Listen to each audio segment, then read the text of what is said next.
that what we need? Let's Aha. refresh and see if we're live. There we go. It should be coming on. Is it live now? I had to hit record on Riverside. We're live. We are live? Yeah. We are live. Oh, look at that. We are live. There's like a little delay. All right. Well, welcome everybody to the second installment. I guess this is the third installment of the Master Marketer Show Live. The Master Marketer Live.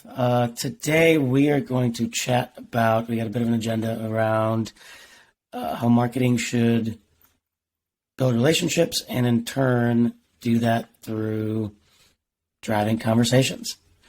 I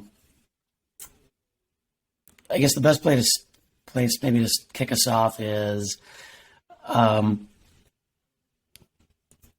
way we think about it is if marketing's job is to build relationships at scale, and if relationships are built through conversation, how can marketing be used to drive conversation? Most of the time, people, when we think about conversation, this is what we should talk about definitions. When we think about conversation, we think about, okay, well, it's this, maybe, right? And like it's people talking one-on-one. You can also have maybe one to few. So actually like an event like this or something like that is a one to few conversation potentially. But the other two types of conversations I think are often forgotten and they're a little harder to measure for sure.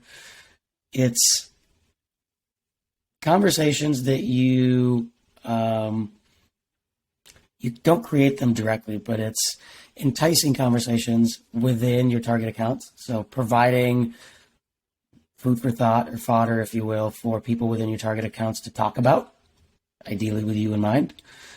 And also seeding conversations within, communities and things like that, whether that be LinkedIn, whether that be a Slack group, things like that. And again, that also usually involves, or should involve, some sort of content that you are able to leverage as a way to drive those conversations. Ideally, again, at some point that turns into a conversation about you. So with that, what we want to do today is chat about, okay, how can we potentially do that from a tactical perspective? So James and Joseph have been in the throes of doing all sorts of things for clients. So I'll kick it over to you guys in terms of maybe where you want to take it from there. Joseph, looked like you were going to say something. Yeah, so I feel like with marketing, a lot of times people think of marketing as being about awareness. So then a lot of content, especially in the B2B side, is focused on, okay, how do we make people aware that we exist, which is important. If people don't know you exist, then it's hard to start good conversations with them.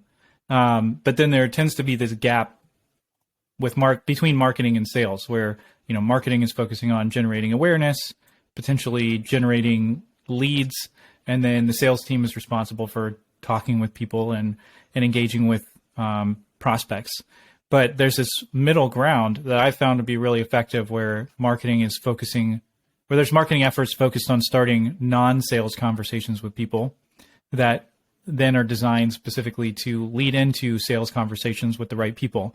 And what taking that approach does, there's certain types of content that can really help you start conversations with people.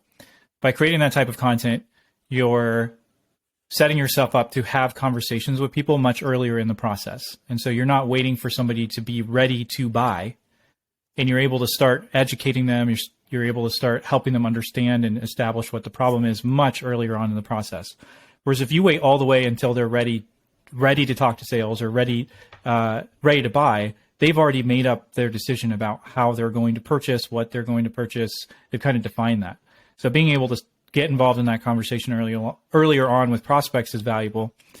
But the other piece of it is if you're only focusing on starting conversations with prospects, you're missing out on some of the best types of marketing content that you can create, which are, almost like user-generated type content, like conversations that you're having with industry influencers or people who are internally influential at a company, even if they're not the main buyer at the company. Those types of conversations help you understand the market better. Even if you're not generating content from them, they help you understand the pain points that are going on. They help you create better, written content or anything like that. But then also they help you get introductions to the right people within a company. They help you get partners who are going to refer you into to companies when they're ready. So there's a lot of value in starting some of those conversations. I'll leave it there for now and let you guys jump in. Just because we kind of blew past it pretty quickly, and I think it's because it's something we talk about here at Proofpoint all day long, but I just wanted to go back to what Mike said at the beginning and make sure that everyone who's listening to this heard what we said. We said that marketing's job is to build relationships at scale. And the way you build relationships is through conversations. If you think about it, you don't have a single relationship in your life with an actual person in the real world that doesn't involve a conversation. Even if it's someone that you've never met on the other side of the world, if it's someone that you've talked to, that's where the relationship comes from. So that's marketing's job, is to spark conversations. And then the other thing I wanted to say is, this is switching gears, just came to me while you were talking, Joseph. If marketing's interest in how do I want to say this? Even after someone becomes a customer, even after a prospect becomes a customer, the conversation should still continue because the relationship doesn't end at that point. That's where you can have really awesome, fun conversations with customers about what's working and get a ton of content. And, we talked about doing customer interviews and all those things in a previous episode, but there's conversation to be had at every single stage of the process that you can extract value from, and it will help in different parts of the funnel. And hopefully today we'll share some tactical ways that you can engage those, start those conversations, maintain them, track them, measure them where it's possible, and give you some insights on how to do that. So I'm excited. This will be fun. Well, James, it's a good, I think, transition into some tactical stuff I think people will enjoy, be able to walk away with and potentially implement. I'm going to share a slide real quick for those that are live or watching later. Let me do this. Here we go.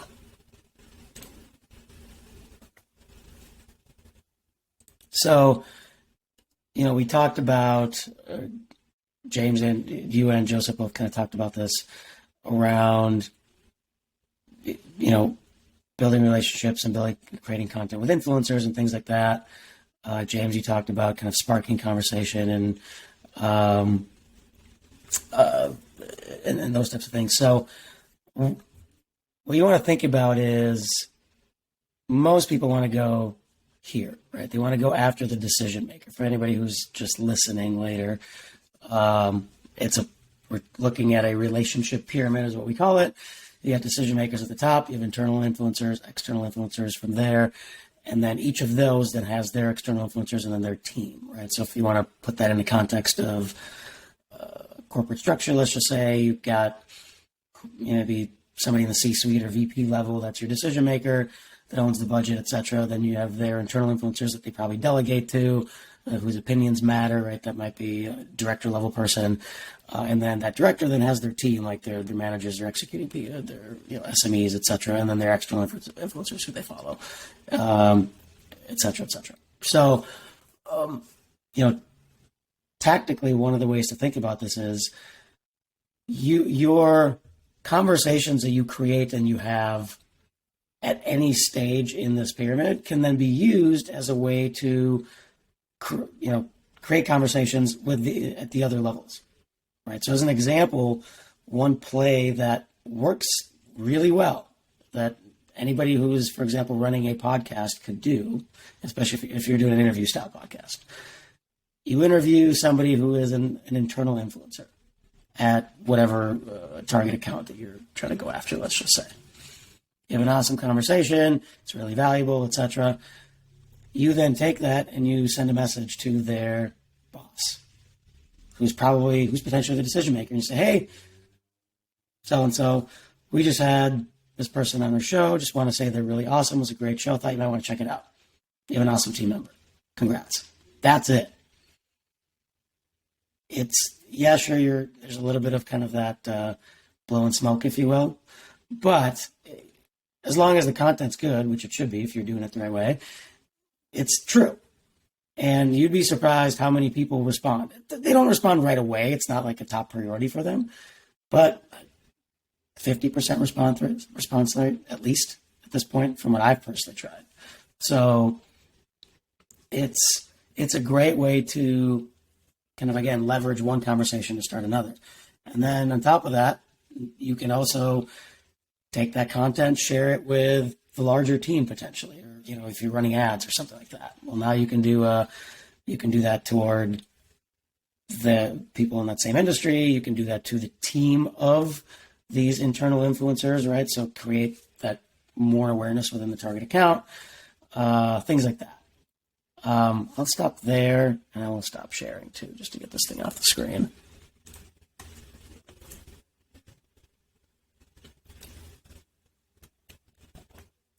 Joseph, James, anything to add? I'm thinking about sometimes these conversations that you start, especially internal ones at target accounts, you're not even necessarily a part of, like with words and and actual speaking. One of my favorite ways to kind of spark an internal conversation is through, this ties perfectly into the gate or ungate, right? The discussion that we had. Content, right, that you produce can help start those conversations. So whether it's if you're a software company, you might create a rubric for making a decision on acquiring a certain piece of software in a certain category, like a project management. If you're a project management tool, you might create a rubric for selecting a project management software for your niche, whatever your niche is or whatever. And then they can take that internally, you brand the heck out of that, your contact info, your logos all over that thing. But they take that internally and have a discussion that you've, quote unquote, enabled with this piece of content. Then, and Joseph, I think you said this in a one-on-one that we were having a while ago, but then you're not just a vendor being considered, but you're a partner. At that point, you're enabling the conversation, you're helping them make the decision, and you're setting the tone for what they're going to be looking for. So just in this example, if you want to get real tactical, create a rubric or some sort of guide for purchasing your services, and see what kind of conversations that starts. Obviously, leave the door open. Hey, you want to talk more about this? We're happy to. Let's, if the time's right to talk with sales. But I love that. I love the economies of scale of creating a single piece of content that multiple people, multiple companies can use endlessly to spark internal conversations that you're not aware of, and then just cast that net and wait for the fish to come in, right? To see what comes from those conversations I think is really exciting to watch happen. Yeah, and I think because I'd like to talk a little bit more about that specific style, because there's a lot of value in doing that, and a couple other pieces that can really help kind of thread the needle, I guess, on a strategy like that. But just taking a step back really quick, when we're talking about starting conversations, going back to kind of those 4 types of conversations, each one of those has value and can be spurred on by the marketing team. And I feel like a lot of times we're focusing so heavily on the sales side or on starting a sales conversation that we're missing out on establishing, to your point, James, some of those thought leadership pieces of content, getting people to talk about you, if you can get involved in these conversations, you might get invited to speak on podcasts. And so, you start enough conversations and you build rapport in the industry, and then leaders from your team, whether it's within the marketing team or, other leaders at your team, start getting invited to speak. They start getting invited to speak on podcasts, do things like that. That opens up so many more doors than if you're like, the only conversations we're going to focus on starting are sales-oriented conversations. You miss out on the network effect of somebody else posting about you, let's just say on LinkedIn, somebody else posting about you and saying, hey, I just talked with Mike Grinberg and I had this great conversation about XYZ. There is so much value in that is hard to quantify in like your measurement strategy. But if you have multiple people on your team that are all focused on having really deep, genuine conversations that lead to relationships in the industry outside of sales, you can really get a lot of benefit from that. But then to tie it into how do you start sales conversations? So, you have your more marketing oriented content, that more awareness type of content typically. Then you have your sales people who are focused on, demoing the product. What is that in between content? So there's, to your point, James, certain types of content that you can create that naturally lead into sales conversations. And so, one way you could do that is pick an area that your target audience needs to figure out before they make a purchase from you. Basically, like, what did they use to define their purchasing decision? It could be a calculator. It could be a template of, certain data they need to collect early on. It could be, calculating the ROI of taking a certain, approach. And you turn that into, I really like for something like that, something that's interactive, like a workbook or a calculator or something that they can take and actually fill out so that it makes it more tactical for them. And by doing that, say that they download it, it gives you the opportunity then to reach out and say, hey, I'd love to sit down with you and take a look at the calculator and give you some feedback from our expertise, something like that. So figuring out a piece of content that then you can reach back out and offer help. And, it's not a sales conversation. It's genuinely just, hey, we're passionate about seeing companies in your space grow or succeed in this particular area. Love to jump on and just, and love to just share with you some of our expertise.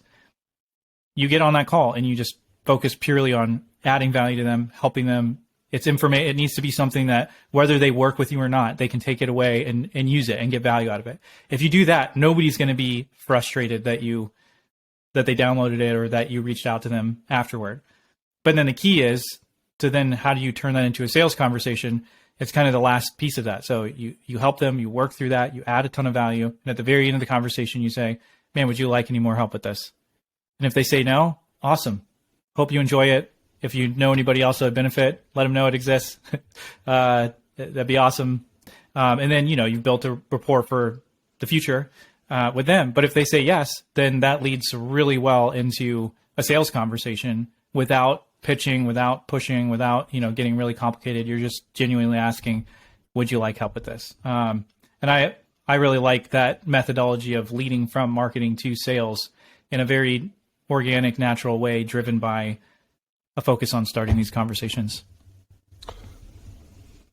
It looked like you were going to jump in, Mike, but I think the reason why that feels so good is because who does that put at the center of the conversation? It's the customer. It's them and their needs and what matters to them that's at the center of all that, instead of trying to force a conversation that puts us at the center, or my needs or the company's needs or goals at the center of that conversation. You can tell just from the conversation, like you hear, this awful outreach that we're all tired of on LinkedIn. It's all about them and the company and feature vomit and, all these things. But when you have a conversation like this, I just love that question. Would you like more help with this? It's completely putting them at the center of everything and drawing out of them the need to move that conversation along, or the desire to move that conversation along. I love that. Yeah, and I'm sure you have something to say, Mike, but just to put just an easy way to look at that goes back. I probably originally learned this from reading Gary Vaynerchuk stuff back in the day, Gary V. But he has his book, Jab, Jab, Jab, Right Hook, which is give, ask. It's kind of taking that methodology. So if you're focused primarily on how do you add value to the market, how do you start conversations that help other people, that help other people succeed at their job, at their career, then, if you've really genuinely helped somebody, you've made their life easier, you've saved them time, you've saved them money, you've made them look really good to their boss, to their team. If you've given them the opportunity to share their expertise by inviting them on a podcast, you do any of those things. And then when you do make an ask, it doesn't feel like a sales pitch. You've been genuinely helpful, and you are being genuinely helpful. And if you have a good product, you are genuinely helping them by asking that question. Yeah, I mean the reason why we're even talking about this in the framework of relationships is, if you think about it, who are the, like, if you're at an event or a party or whatever social gathering of some sort, who are the people that you generally get drawn to? Right, they're the people that have something interesting to say. They can be funny, they can be entertaining, they might have good stories, they might be dressed differently, right? But there's something different about them that you go, oh, okay, let me go talk to this person, or let me go join this group of people where this person is speaking, right? And I think it's, when you think about content, think about it in the same way. Right? What's going to start a conversation? Well, if all you're doing is saying the same thing everybody else is saying, well, right? It's like that person at the party who's just, I don't know, there. Versus if you have a different point of view, if you're saying something interesting, different, again, it can be what's the word I'm looking for here?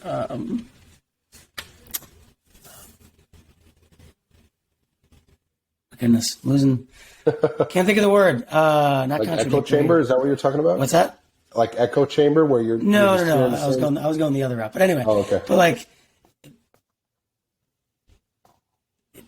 point being is, as long as it's something interesting and valuable, right? And then James, going back to what you were talking about earlier in terms of creating something that people will then take it internally and talk about. I mean, we have one example that just jumps to mind, something we just did recently. It's currently in market, right, for our one of our clients. They're a engineering firm and a product development firm, I should say. And we have a campaign that's running for a product requirements template, right, with some other content around it, whatever. And I mean, even just based on some comments and things like that happening on the ads that are running for this, like, the reality is whoever downloads this is going to take this in-house and they're going to fill it out either by themselves or with their team, and they're going to share it, whatever. And then someone's going, oh, where'd you get this? Oh, I got this from so-and-so, or et cetera, right? So there you go. That's a way that you can spark conversation within a target account by just providing some value. It doesn't have to be funny and entertaining per se, right? But it has to be relevant and a value add. And you can think of events in the same way, right? Where, I mean, heck, even like this event right now, do we have anybody that's actually live? I wasn't paying attention. Yeah, have 7 people live right now. Yeah. Hey, if you're live, say hi in the chat, and if you have a question, throw it out there. But, somebody might see this and they go, oh, hey, this is interesting. Maybe they might share it with their team and somebody else joins, right? So there you go. Something like this can spark conversation within a target account. Things like that. Into another area of starting conversations that I love, and that is kind of briefly talked about this, but starting conversations in communities.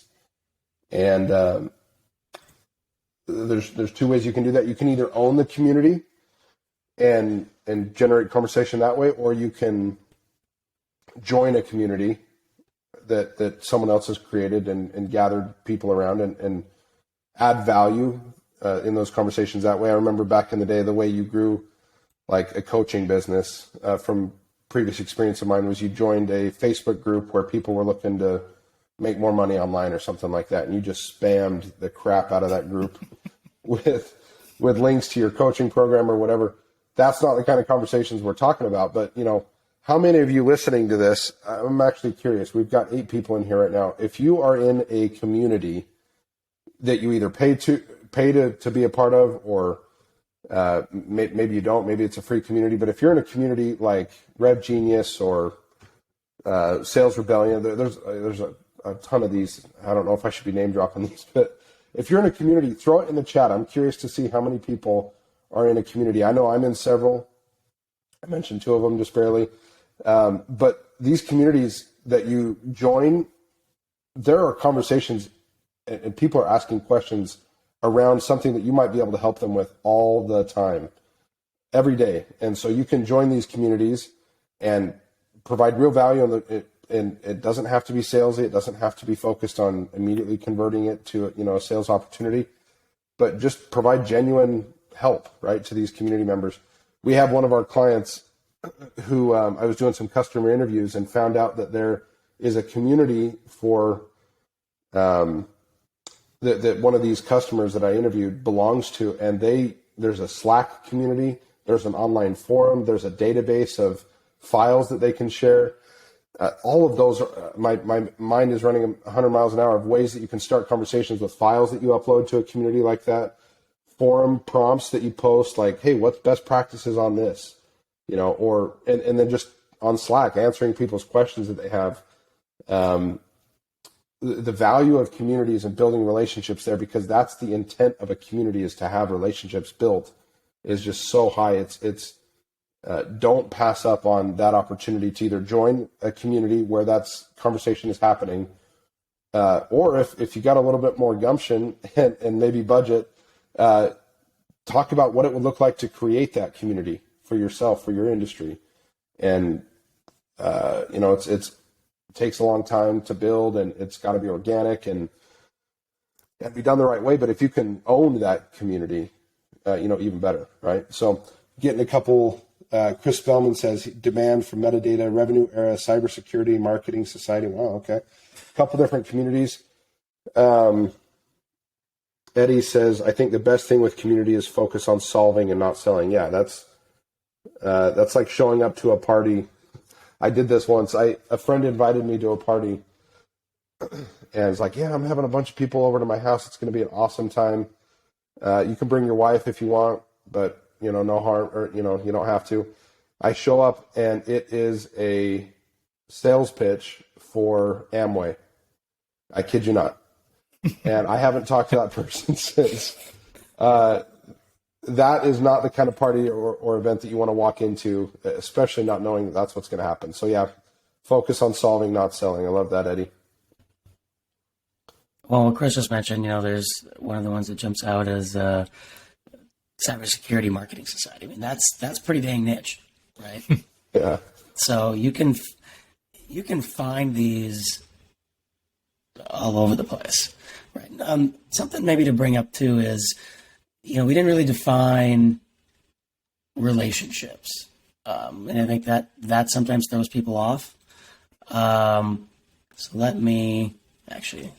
we should have started there in hindsight, but let me pull this up. Share one more thing.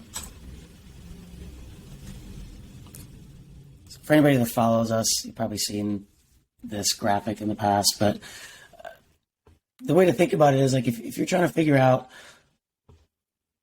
what content to create that can build these relationships, I think it's important to understand what the relationship journey, as we call it, looks like. And there are, at each stage, and again, we know it's not linear. This is meant to kind of create a framework rather than tell you it's a step-by-step kind of thing. But there are these 5 micro decision points, if you will, that someone's going to make. And for all of them, you could be creating some sort of content that creates a conversation, anyone, whether it's a one-on-one, one-to-few, seeding conversations, etc., that moves the relationship forward, right? So these 5 micro decision points are excitement, internal skepticism, external questioning, internally becoming convinced, and externally being committed. Okay, so I'll just walk through an example here, and we can even talk about the types of content that apply.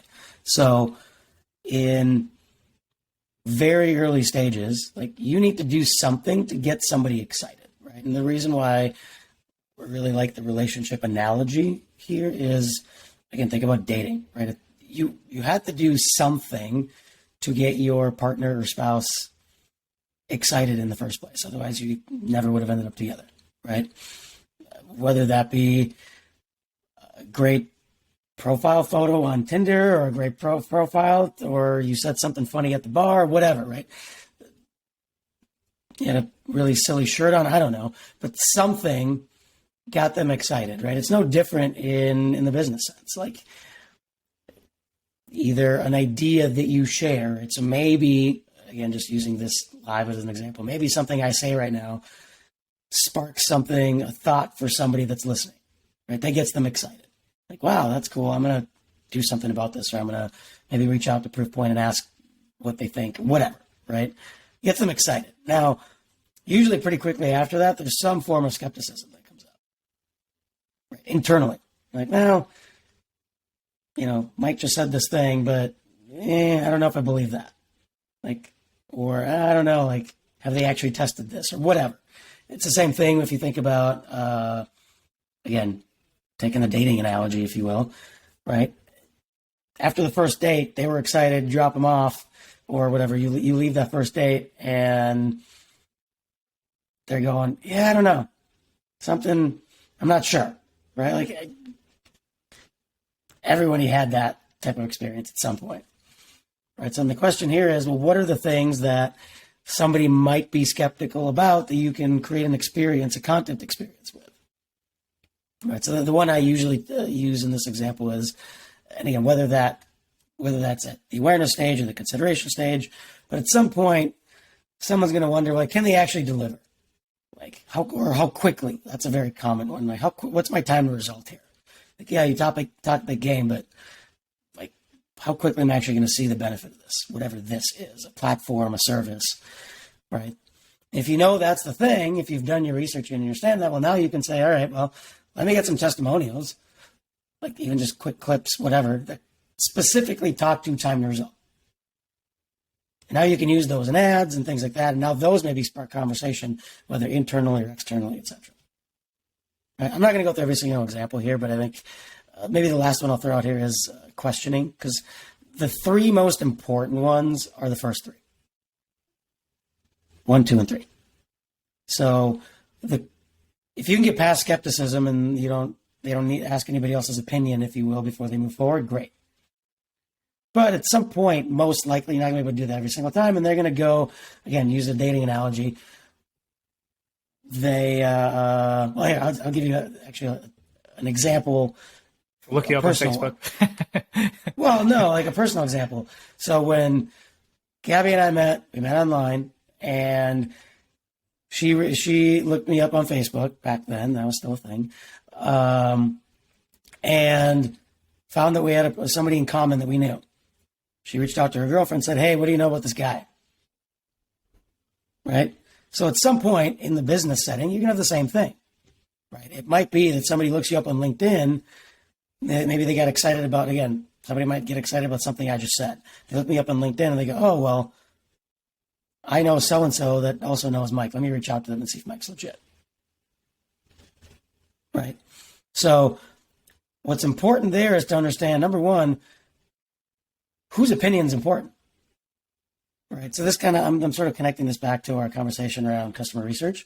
But if you understand whose opinion is important, well, now you can create content that they are interested in, like maybe it's internal influencers or maybe it's external influencers. Because then when that question gets asked, hey, what do you know about so-and-so, whether that so-and-so is a person or a company, hopefully they've seen enough from you that they have something good to say, which gets this person convinced. And the thing keeps going and going and going from there. But I'm going to stop because I don't want to belabor the point. I think people get it. Although maybe I should ask, do we have a few people still live. If anybody's curious, if you have questions, throw it in the chat. Yeah, I think another piece around relationships is some people feel like that's not a good business word. And they want to focus more on like what's measurable, how can we visualize this in a dashboard or a spreadsheet? And I mean, there's certainly value to spreadsheets and dashboards and everything, but I think as we've focused more and more on those things, we tend to focus less on relationships. And what that does is it maximizes the things that you can measure and it minimizes the things that you can't. And what are the things that really help you build genuine relationships with people? Most of the time, it's human interaction. It's, the way that you made that person feel when you leave the conversation. Did they feel better about themselves? Do they feel better about their situation? Do they understand the problem better? And do they have some practical steps they can take away to solve it? If they feel that way when they're leaving a conversation, they're going to be more likely to work with you. And like, how do you take that person's feeling and emotion and put it on paper? And people who are I mean, I think it also just comes down to like, it's also just so much more enjoyable to to work when you find people that you enjoy talking with and when you build genuine relationships with people. So, it's both a philosophical reason that I think you'll retain people better within your company because people enjoy when they have genuine relationships with people, both internally in their company and outside of the company. But then from a business perspective, those non-tangible things are the things that really build brand reputation.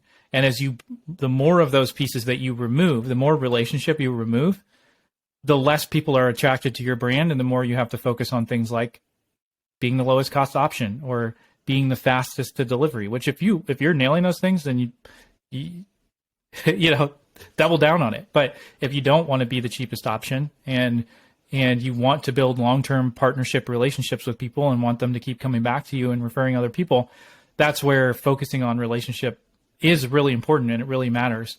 If you're selling $1,000 one-time transaction, then maybe focusing super heavily on relationships doesn't make sense. But for most of our customers, they're not in that situation. They, are selling tens of thousands, hundreds of thousands, sometimes million, multi-million-dollar contracts, depending on the business they're in.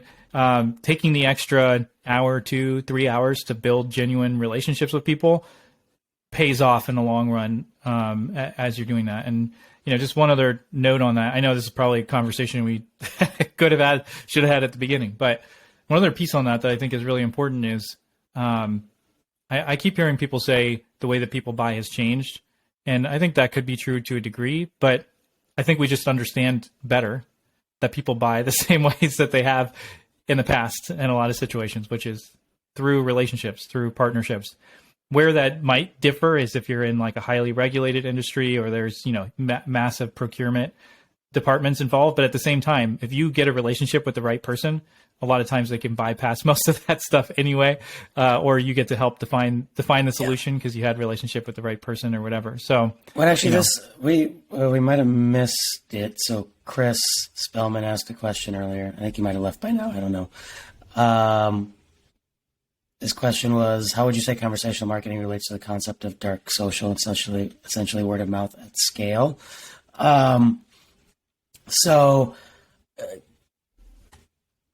Chris, if you're still on, I guess the reason I'm bringing up, let me set this first. So Joseph, what you're talking about, I think, is what's changed is not necessarily the how people buy in terms of the fact that it's through relationships. It's that how the channels via which relationships are built have changed. And technology is allowing us to build relationships at scale on a personal level, whereas before that was not really possible. So I think that's the biggest difference. In terms of the Agreed. how, I think you're right. The general premise has always been there. So it's actually more open than it used to be. Yeah. Because before you had to be part of, the good boys club or whatever you'd call it, where you're, at a golf, part of a golf club somewhere, and you'd have all these backdoor deals and handshakes. And not to say that doesn't still happen or apply, but normal, regular people that didn't have the same pedigree as people in the past can start conversations and build relationships with people through the internet, which is awesome. So it's actually, even easier now to start some of those relationships. Yep. So Chris Spellman, I don't know if you're here. Can you define? No, he said he's still here, Mike, just to let you know. Is he still here? Yeah, he said still here. Okay, well, but for whatever reason, my stuff's delayed when I'm looking at it. So anyway, Chris, if you want to pop into the chat, maybe hopefully one of us sees it. What are you defining as conversational marketing? Because, the standard definition is like website chat and stuff like that, which I don't think that's what you're getting at, but maybe you are. I'll watch the chat, see if we see a response from Chris. We'll see. Yeah, I'm watching it, but for some reason, mine stuff is delayed by, maybe 10 minutes or something. Gotta love LinkedIn Live chat at comments. They're hit or miss because I didn't see his question come through. I'm looking back and I don't see the question at all on my end. So, Joseph, can we invite him into the guest thing and just have him ask the question live? Can we do that? Or is that too much right now? Hey, no, we could test it out. Chris says, yeah, not chatbot only. So he's referring to something more than just chats on the website. Oops. All right. I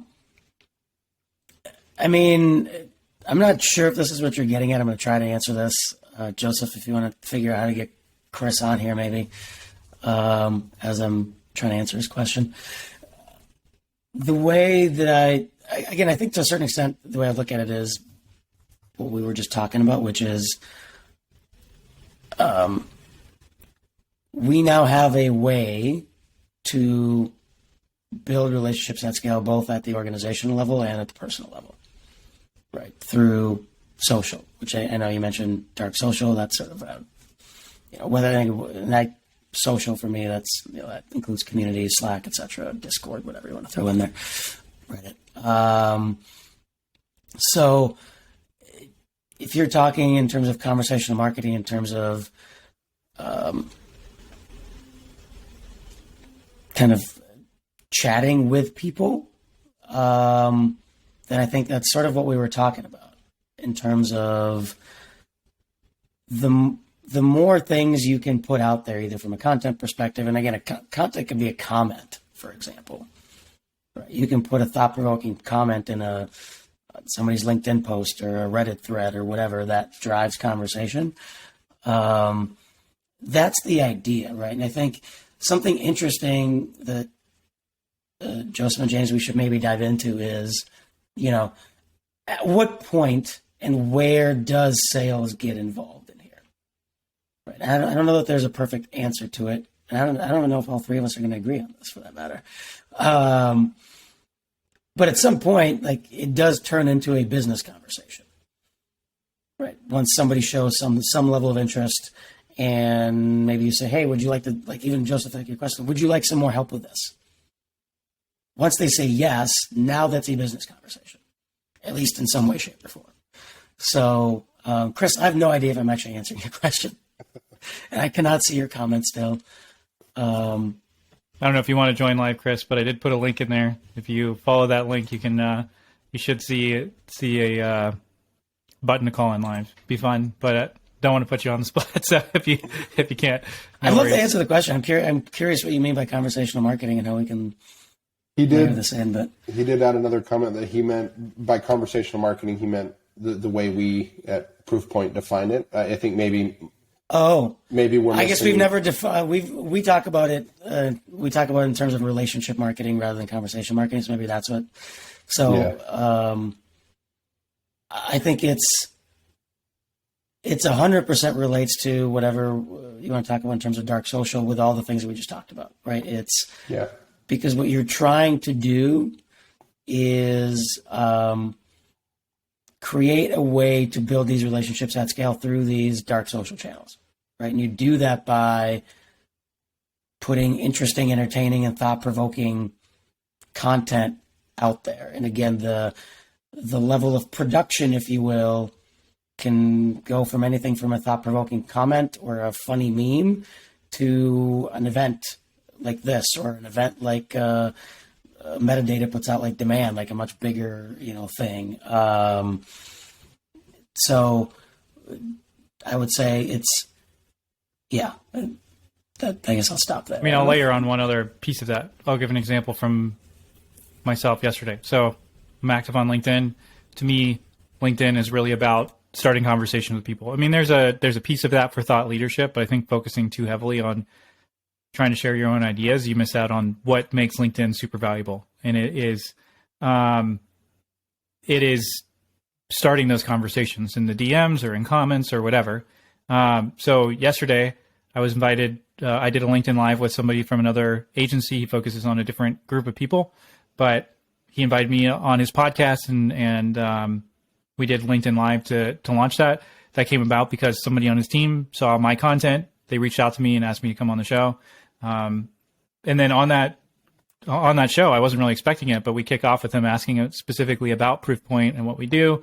And it was basically like a Proofpoint infomercial for half of the episode. And that's the value, is he ever going to buy from us? No, he's an agency focused on a different market segment than we are. And are we going to buy from him? No, we do a lot of the same things, but for different audiences.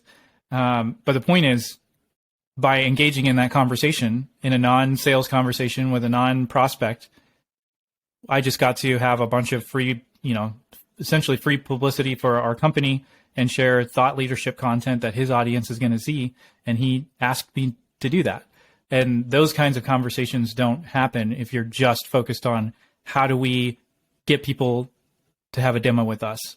And if that's your only metric is like, how do we have sales conversations, whether you want to call that a demo or, your SDR qualifying somebody or whatever, if those are the main metrics you're measuring off of, you're missing out on all of the free press, free publicity, goodwill that you build by having other conversation built in. And then, Mike, to your point, when does sales get involved? I mean, I think it depends on the way that your company is structured, and there's lots of it depends in there. But I think in an ideal world, your salespeople operate a lot more like marketers, and your marketers operate a lot more like salespeople, and you kind of have a blend of the two operating at the same time. In other words, your marketing people could have initial conversations with customers and actually add value because they understand what you do and your product and the market well enough, which to be a great marketer, you need to understand that stuff. So, your seasoned marketer should be able to do that. And then from the sales side, if your sales team is publishing thought leadership content, if your sales team are involved in doing live events and they're part of that and they're adding value and they're consulting and they're going out of their way to have these non-sales conversations with other industry influencers, partners, internal influencers at these companies, instead of just trying to figure out how to make more dials so that they can get, more of these sales conversations, they're going to naturally be building much more rapport. And to your point earlier, Mike, you said that they're going to validate at some point and be asking other people. Who's more likely to end up moving forward with a deal? Somebody that got cold pitched in a DM through a connection request, and then somebody reaches out to them and go, hey, how do you know this person? Or is it going to be somebody who had a real, actual, genuine conversation that was value add? I mean, obviously it's going to be the second person. And yet in so many companies, the emphasis around sales is 100% on how do we get a demo? How do we extract a demo out of every single person we possibly can, whether they're in the market or not, whether, they're anywhere close to buying or whatever. The analogy here to dating, I know we just keep coming back to this. This is the second live, by the way, where all we talk about is the dating analogy. But it's so clear that if you want to talk about when do you get down to business in a relationship, I guess getting down to business can be a couple different things depending on what your goal is out of that relationship. But, I think there's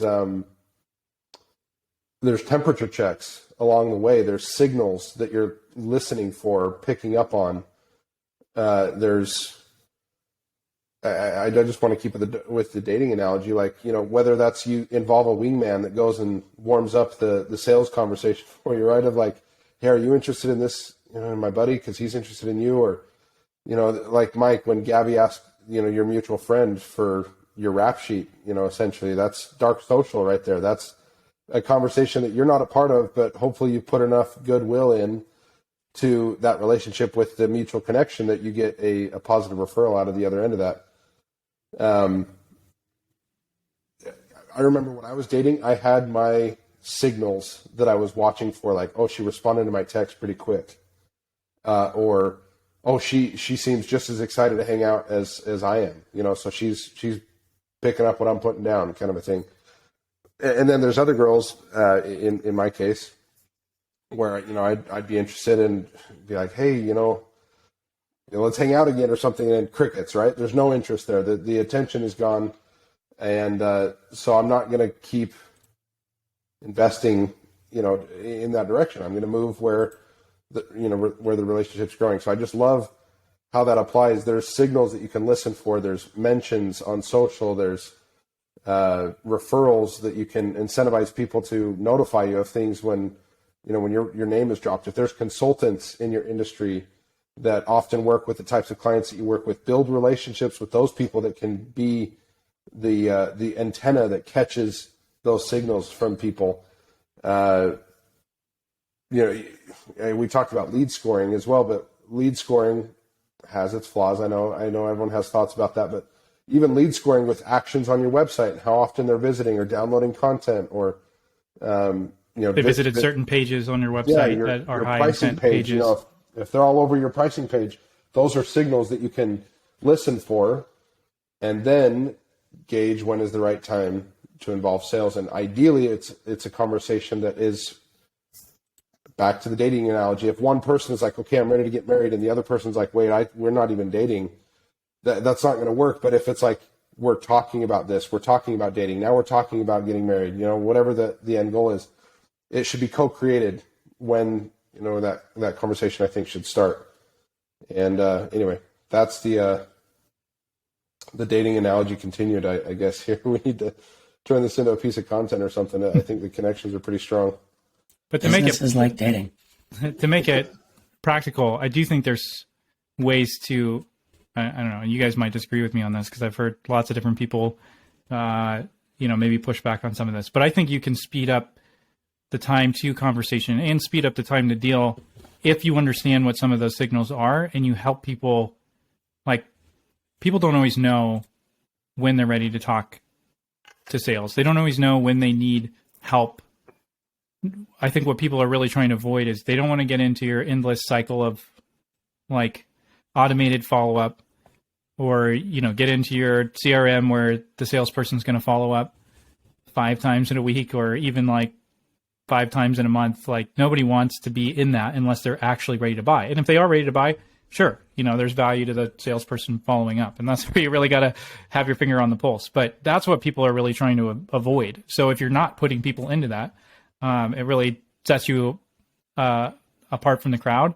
But I think there's certain types of marketing content that help people move there. So again, going back to the gated content conversation, to me, a good time to gate content is when you have something that gives you an indicator that this person is interested in solving a specific problem. It doesn't mean they're interested in your solution. It doesn't even mean they're interested in a solution at all. It just means the problem is big enough to where they're looking at defining the problem better, looking at figuring out how much that problem is costing them, doing some initial research to see if they're missing something. So that's where, if you have some kind of a worksheet or calculator or something that truly helps them define the problem, truly helps them figure out and solve some of these issues, that gives you an indicator that this is something that's on that person's radar. If you reach right out to that person and have a salesperson reach out and say, hey, are you ready to buy our product? It's better because of all these reasons that we uniquely solve this problem, and we're the best and we're differentiated and we're experts. Like, okay, cool the jets a little bit here. But if instead you reach out and you're just like, hey, this is a problem that we run into a lot. Here's a couple extra things that you might not get from that worksheet that will help you figure this out better. Let me know if you have any questions.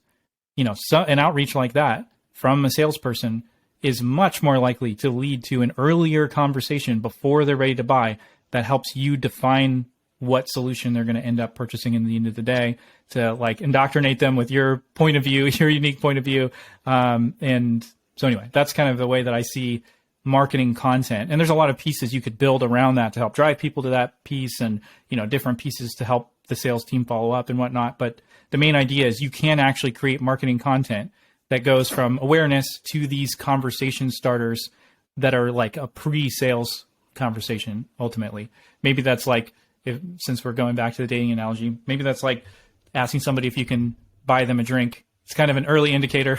It's a good way for you to measure whether or not they're going to be interested. If they say no, don't waste your time. But if they say yes, it doesn't mean they're ready to, start dating or something, but it means, hey, this is an early conversation. Let's have conversation and figure out, what is this person actually looking for? What's going on? Why are they here to begin with? And how can we, help see if we would be a good fit for each other? Yeah, and I think kind of going back to, James, something you were talking about tactically in terms of how do you get sort of that positive word of mouth, if you will. That's again understanding that relationship pyramid, if you will, that we talked about, and then creating ways to have conversations with the right people. So then, as an example, if we want to get tactical, you could create a podcast or an event series or a webinar series or whatever that's specifically focused on people who you want to be your partners, either through a formal partnership network or kind of informal, partnership like referral arrangements, that kind of thing. Because by inviting them onto the show or having them co-present in a webinar or inviting them to your live event and to present or co-present or do a panel or whatever it is, you're giving them a platform, but you're also connecting, your brand with theirs and all this kind of stuff. And you're making it easier for them to recommend you later, right? Because if you spend some time with them, maybe you talk a little bit about your product as well. Next thing you know, or service, they're talking to somebody who's a potential customer for you, and they're saying, "Oh yeah, you should talk to so-and-so." Right? So like, again, thinking more about that kind of influencer type play rather than strictly, hey, let's just go after the decision makers.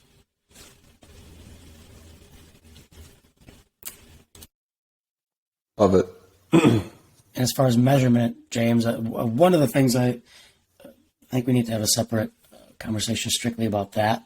Maybe we can do that one of the next lives, which is, like you talked about, like you had these cues of, all right, how quickly is she responding to text, right? I actually think that speed to response and engagement and things like that are major indicators of the health of a relationship, whether that be a personal one or a business one. So looking at things like that, like are they engaging with, are my prospective customers engaging with my social content, as an example? So kind of going back to, I don't know if that's something we talked about. I know, Joseph, for sure you and I talked about it separately offline at some point, but kind of the types of content that works versus some content that doesn't on, say, LinkedIn specifically. And oftentimes it's like some of the technical content doesn't do as well, right? So a lot of the time people might think, oh, well, I shouldn't do this. But here's the interesting part that I generally find is that content often doesn't get me a ton of new followers and a ton of new engagement. But who does engage with it? Our clients and our prospective clients, for the most part. Not all the time, but more often than not. So that's sort of where you got to think about when you're thinking about what type of content to create and who's it for and what's the purpose and all that kind of stuff. I think that kind of ties that all together. Yeah, keep in mind that when we talk about starting relationships and conversations, we're not telling you that you need to start a conversation with every person that's ever existed in the world, right? You need to start conversations with the right people, and that's that right there. It's putting up your bat signal, right? Of this is how we think, this is how, our point of view, our way of thinking about the world, and let that attract who it attracts, and then have conversations with those people. Those are the fun ones that you mentioned, Joseph, like the fun conversations, enjoying who you're talking with and working with. Love it. You're speaking the same language, at that point. Well, that brings us to the top of the hour here. We went for almost a full hour of chatting, but this is fun. Definitely more to come. We're going to be doing these every Wednesday at 2 p.m. Eastern. So join back in next week.